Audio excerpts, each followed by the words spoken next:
During the day, the crowds followed him tirelessly.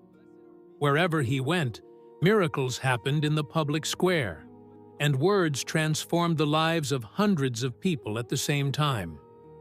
But when the night finally arrived, when the sun set over the hills of Galilee and everyone went away to the comfort of their homes, where did Jesus stay? Where did he sleep?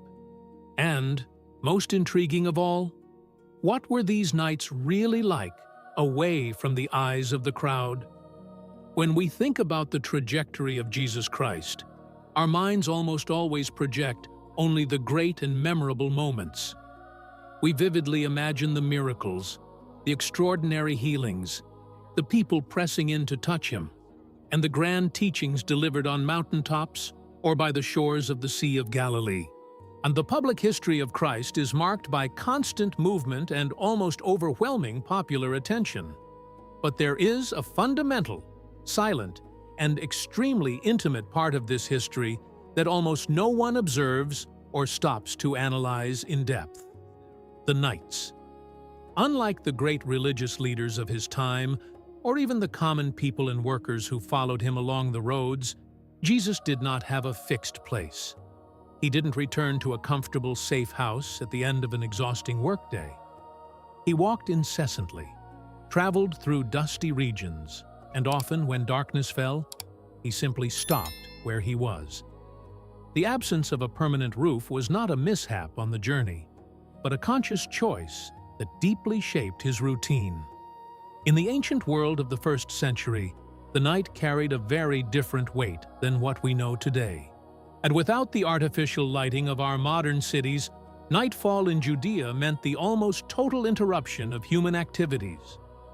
It was a time of deep darkness, where silence dominated the fields, and the desert cold began to punish.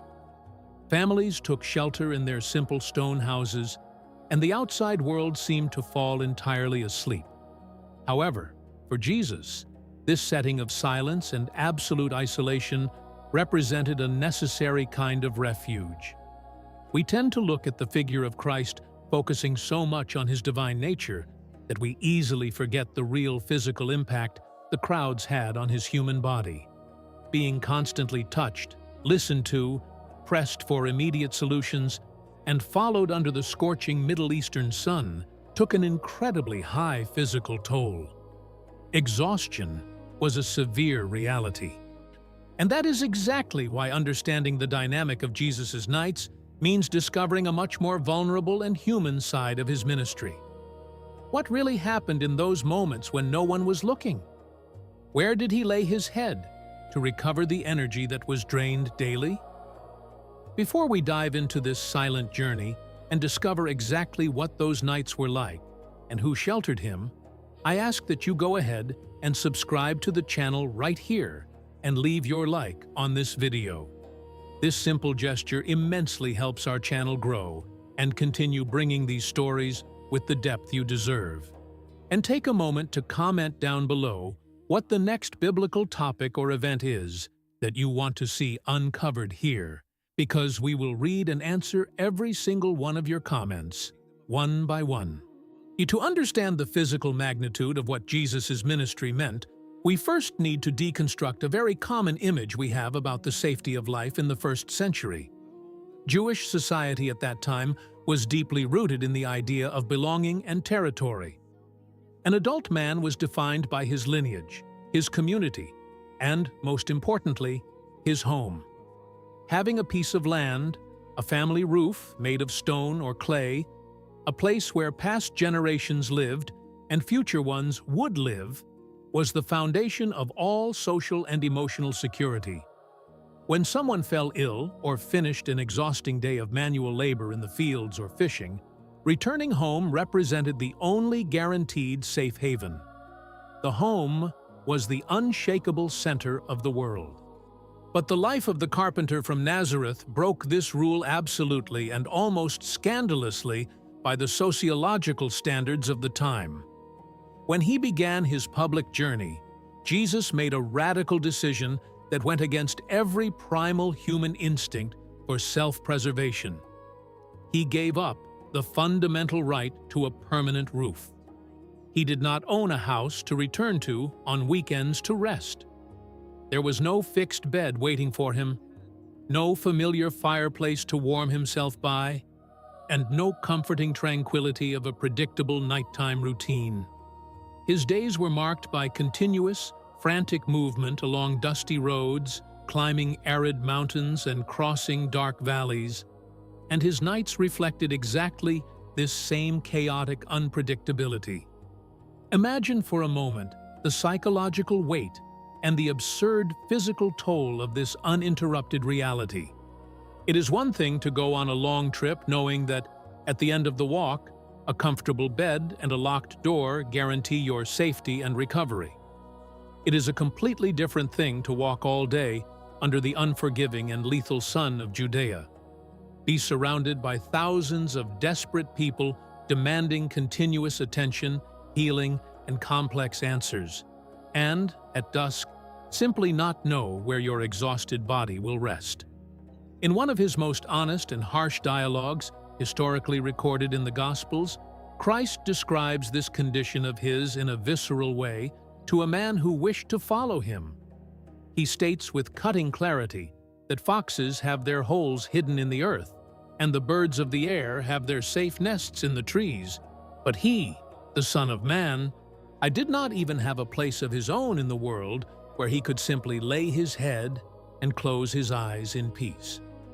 This striking statement was not a poetic metaphor or an exaggerated figure of speech meant to shock the crowd. It was the literal, raw, and daily description of his human reality. He voluntarily lived in a state of continuous vulnerability. Without a fixed property on the map, he depended entirely on the providence of each day, the uncertain hospitality of others, or forced adaptation to the elements of nature itself. Every sunset inaugurated a completely new and challenging scenario. One night might be spent on the stones of the rocky desert region, the next on the damp shores of the Sea of Galilee, and another on the dirt floor of a simple house belonging to a villager who took pity on that group of tired travelers. And this extreme nomadic lifestyle required formidable physical endurance and an unshakable emotional structure. Sleeping in different places every night, often on the hard ground, under drastic temperature variations, exposed to biting winds and the real dangers of the roads at that time, such as bandits and wild animals, was not a bearable task for just anyone. The fact that Jesus chose to live his nights with this exact, absolute lack of predictability shows us that his sacrifice was complete and painful. He wasn't just passing through human suffering, he was immersed in daily uncertainty, experiencing physical exhaustion in its rawest and most real form. And when the crowds finally dispersed, and no village door was available on the dark path, the only roof left to shelter the Master was the vastness of the night sky itself.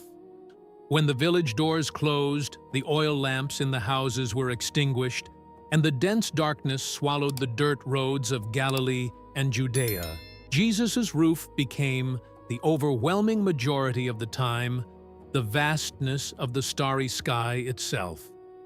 The image of Christ sleeping outdoors is often romanticized in classic paintings and stories told throughout the centuries, almost as if it were a peaceful and pleasant camping trip under a gentle summer breeze. But the historical, geographical, and climatic reality of the Middle East in the 1st century was incredibly harsher and more unforgiving than our imagination usually projects. Sleeping under the open sky was not a comfortable weekend spiritual retreat. It was a continuous and brutal test of extreme physical endurance. And to understand what Jesus' physical body faced in those early morning hours, we need to look directly at the region's unforgiving geography.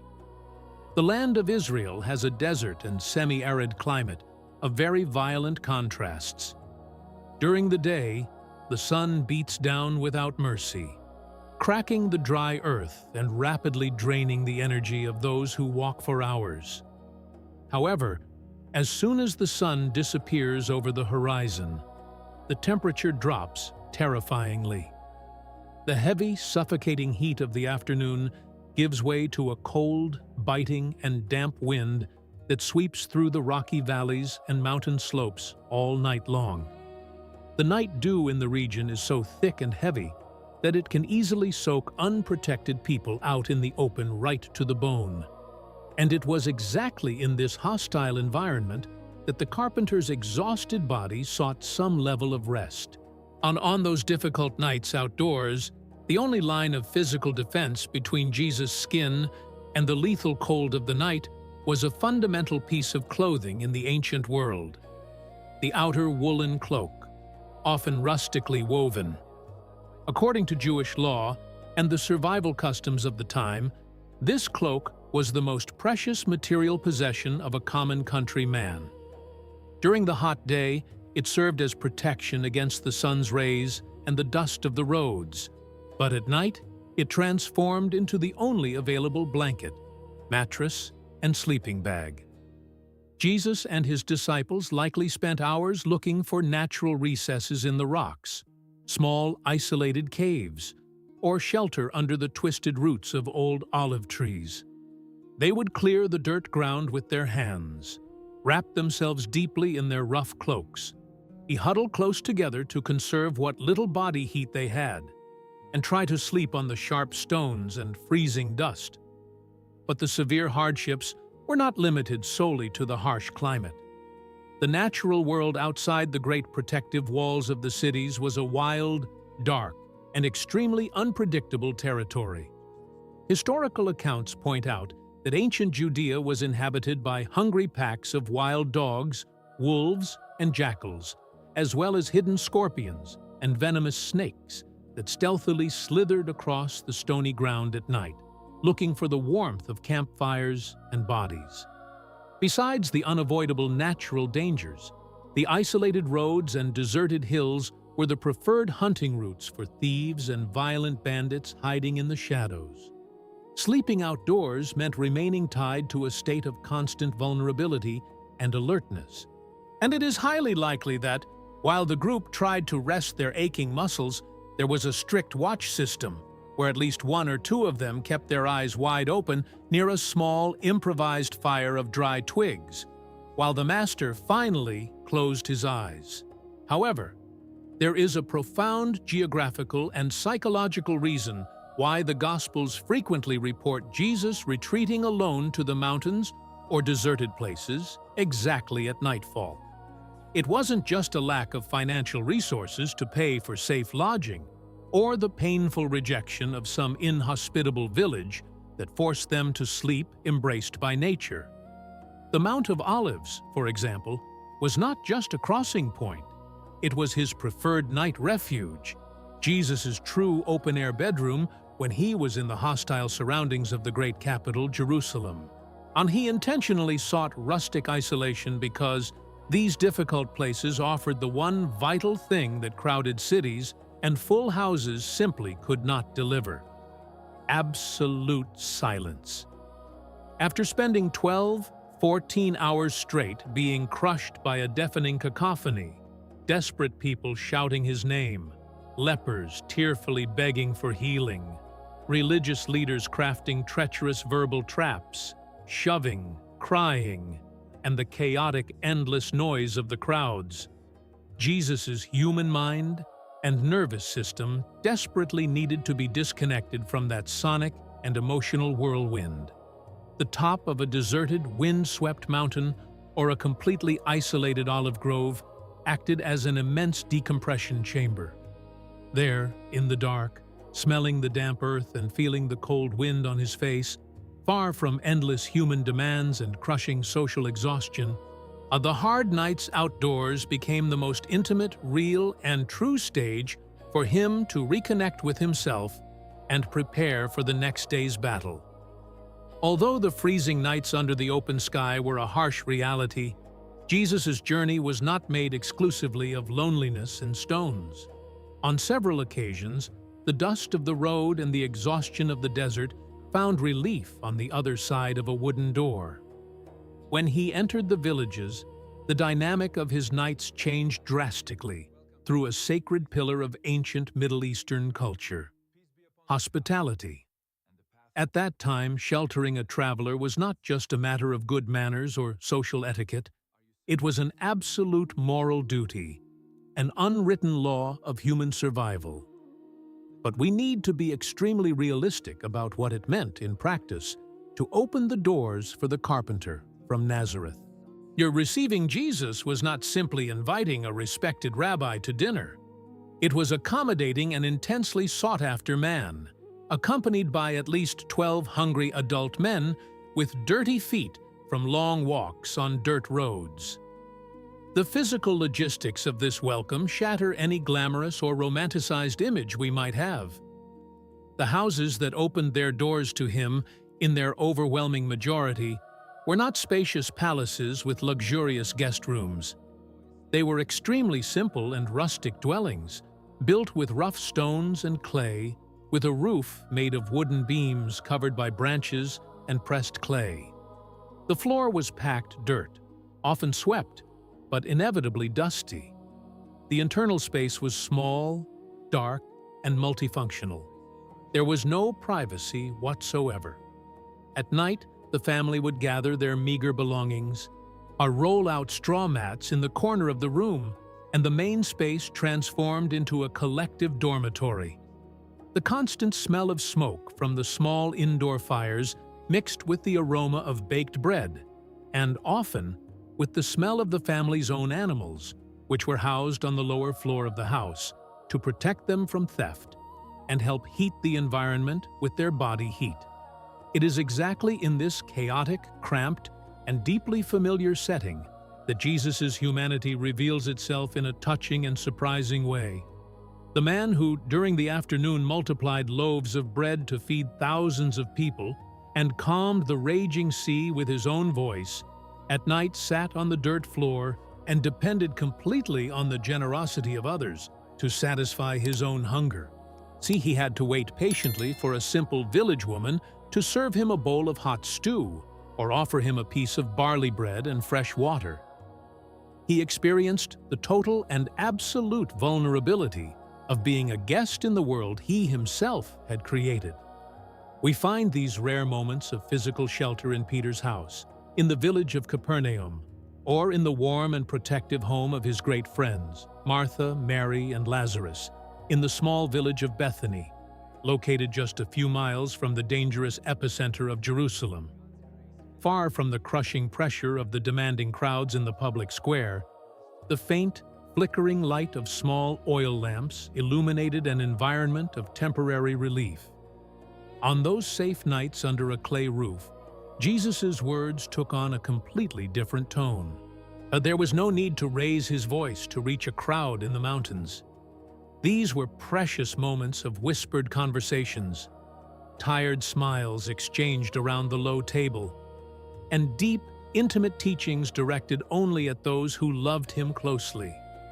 The families who received him did not open their doors out of political obligation, but out of an act of pure and transforming faith.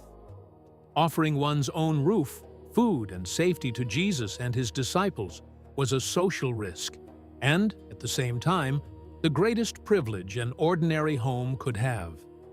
And it was in these simple enclosures, with doors locked against the darkness of the night, that he found something invaluable in his ministry: a temporary home and the genuine warmth of human affection. And before we discover what really happened in those early morning hours, when the whole house finally fell asleep and silence took over, I want to pause and ask you something very direct.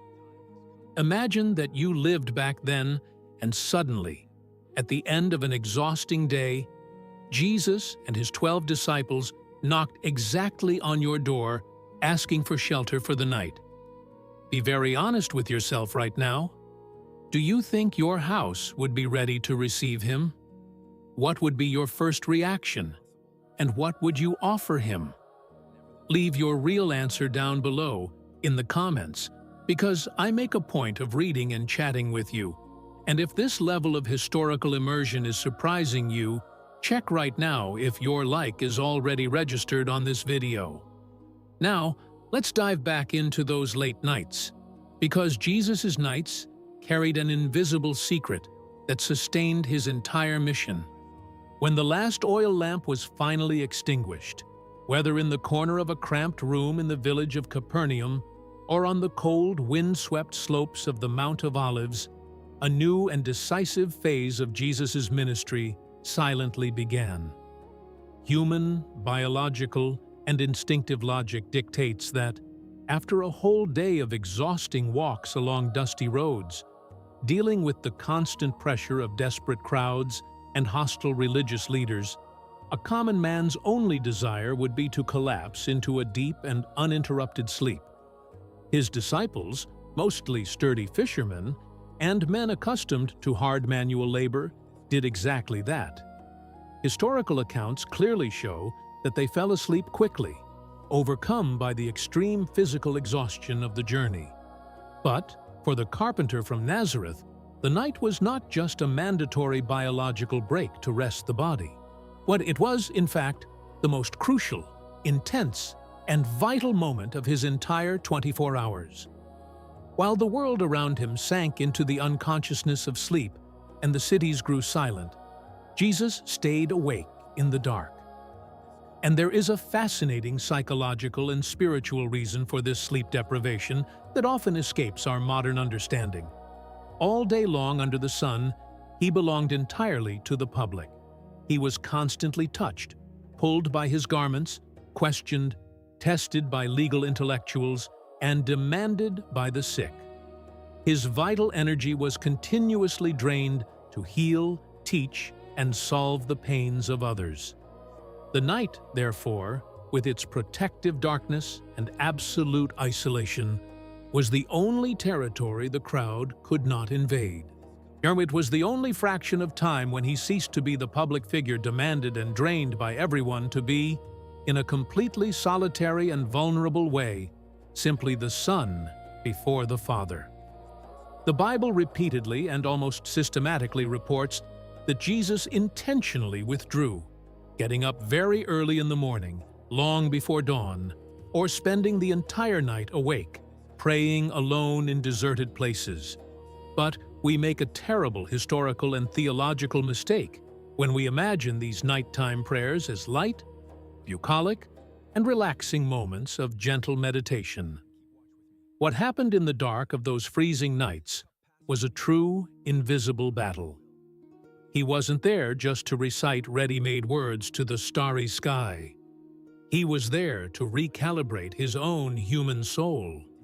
He desperately needed to unload the crushing weight of the mortal pains he had absorbed during the day and seek the mental, emotional, and spiritual clarity needed to keep walking toward a brutal death that approached with rapid strides with every new dawn. Try to visualize the scene devoid of any romanticism. The freezing wind cutting across the mountaintop, the dust still clinging to the sweaty skin of the day, the exhaustion weighing violently on his shoulders. And there he is, on his knees on the hard ground, or with his face pressed against the cold stones of Judea, talking in the dark. While humanity rested in total ignorance, its Savior fought solitary agonies to guarantee its future. The silent prayer of the late night, for Jesus, was not an optional religious ritual that he fit into the schedule when there was some free time. And it was the true oxygen that kept his heart beating. It was the secret engine room where all the brute force for public miracles was generated away from human eyes. And this is exactly why the silence of those late nights is so revealing and confronting for us. The Master's sleepless nights prove to us definitively that a man's true resilience is never forged on brightly lit stages, under the applause and admiring gazes of the midday crowd. The unshakable strength that sustained the body and mind of Christ until the last and torturous breath at the top of Calvary was meticulously built in those anonymous, solitary, and painful hours in the middle of the dark, where the only audience accompanying him was the vastness of the sky.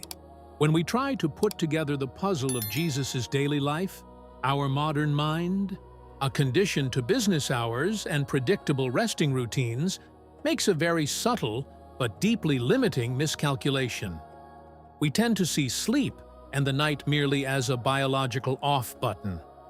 We imagine that, after sunset, Christ's ministry entered an automatic pause mode, as if the darkness were an immense curtain closing over the stage of Galilee, ending the day's work so the body could simply shut down and forget the world. But what almost no one imagines when coldly analyzing historical accounts is that the reality was infinitely more complex, active, and deep. Jesus' nights were not an interruption of his mission.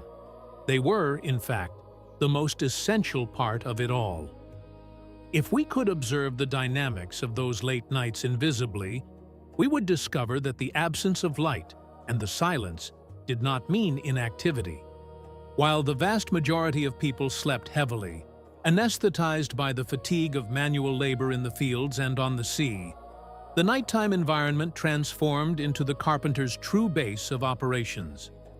It was exactly there, in the freezing emptiness of the desert, on top of a wind-swept mountain, or in the darkest corner of a borrowed house, that the heaviest and most decisive choices in the entire history of Christianity were carefully made. Think, for example, about the choice of his core leadership. Selecting 12 ordinary, inconstant, and flawed men to carry the most dangerous message in the world was not a quick guess made in the middle of a sunny afternoon. Records indicate that, before pointing his finger and calling names like Peter, James, and John, Jesus spent the entire night, from dusk until the moment the sun tore across the horizon, awake and in deep prayer. He was deciding the fate of a movement that would alter the course of humanity forever. And he did so in the dark, struggling in silence, while the very candidates for the job snored just a few feet away. The night, therefore, was not his bed. It was his boardroom. In addition to major decisions, the nights operated as the only safe haven where the strength that had been violently depleted during the day could be restored. We frequently underestimate the physical, mental, and spiritual cost of extreme empathy. Jesus spent hours on end touching purulent wounds, looking into the eyes of people destroyed by grief, listening to the despair of parents who had lost everything, and facing the calculating and cruel hostility of religious authorities. Through every physical healing, every word of hope, every tense verbal clash, tore a gigantic piece of his own vital energy away. If he hadn't had those solitary nights to isolate himself from the world, deeply reconnect with his essence, and recharge his own soul, the human body he inhabited would simply have gone into absolute collapse long before reaching the cross. What no one realizes is that the visible and resounding success of Jesus' mornings depended entirely on the invisible and painful work of his late nights.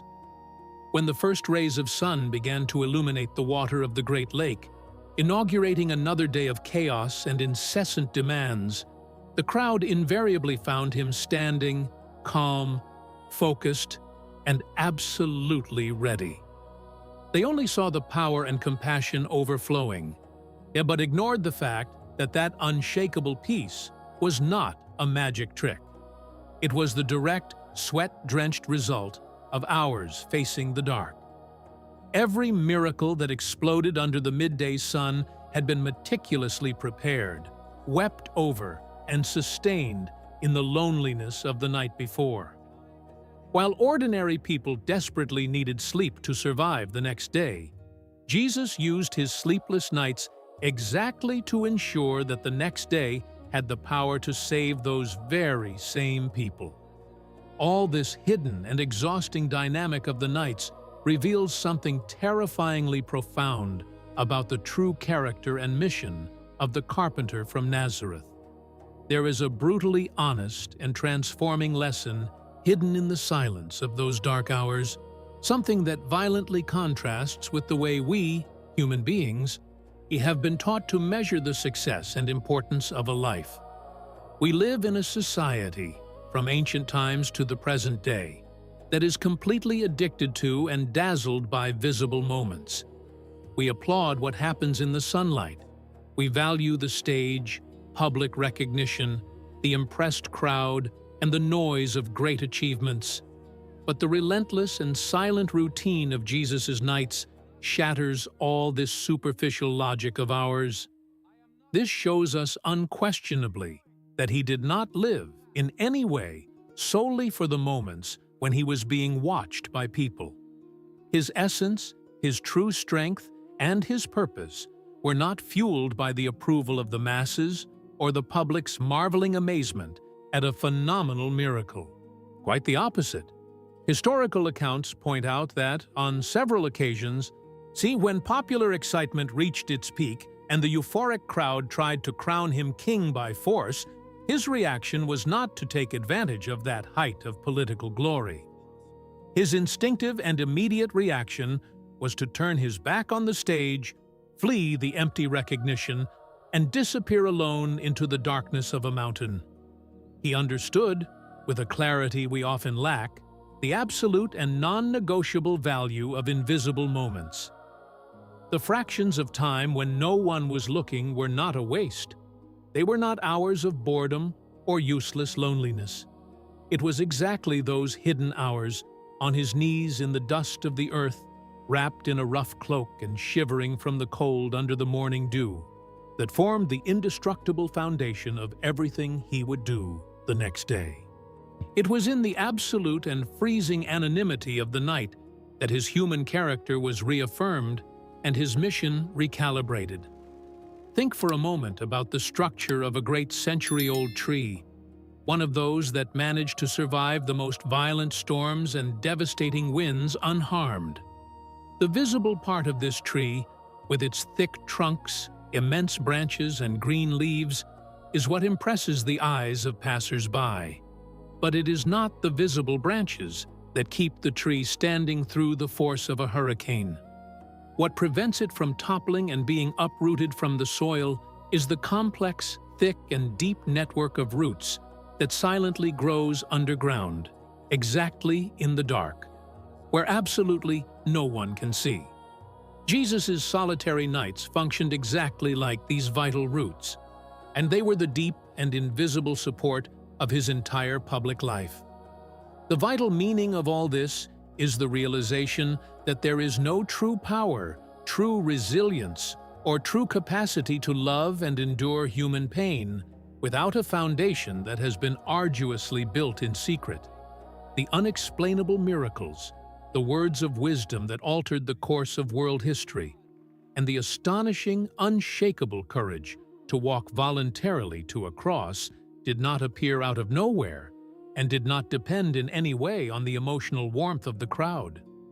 Everything the world saw, documented, and recorded under the scorching sun of Galilee was just the direct and natural overflow of what he cultivated, suffered, and conquered in the dark. The moments no one saw, the calluses on his knees, the tears shed in the dark, and the daily renunciation of his own comfort and safety were, in the end, the invisible and majestic force that silently sustained the entire weight of the world. Perhaps, at the end of it all, the great question we need to ask when looking at this whole scenario is not exactly, where did Jesus sleep? The true question, the one that directly confronts our own existence and our journey is, what did he do when absolutely no one was looking? Because, in reality, our true essence is never defined by the victories we display, by our most public moments, or by the applause we receive in the light of day, surrounded by people. Our real strength, our deepest and non-negotiable character, is measured solely and exclusively by our posture in the darkness. What do you do when the doors of your house close, when the audience leaves? It's when the exhaustion of work hits, and when no one is applauding or watching you? The difficult, sleepless, and lonely nights of the carpenter from Nazareth hand us the most valuable and cutting lesson of all. The faith that sustains your public life and that keeps you standing in your greatest daily crises, must necessarily be forged and nourished in the absolute silence of your private life. If you wish to have the same unshakable endurance to bear the weight and hostilities of your days, you must learn not to run away from your own nights. True strength was never in the crowd shouting your name. Power has always been, and always will be, in the silent constancy of a heart that knows how to bend its knees in the dark. If this story touched you, opened your mind, and brought a biblical and historical perspective you had never stopped to think about before, do not leave now without dropping your like down below and confirming your subscription to the channel. This support of yours is fundamental for us to continue our research work and bring increasingly immersive content to you. And since I know you want to keep discovering the real details that the scriptures hide between the lines, I have left other incredible videos from our channel appearing right here on your screen that will captivate and surprise you just as much as this one. Choose one of them right now, click to watch, and we'll see you there.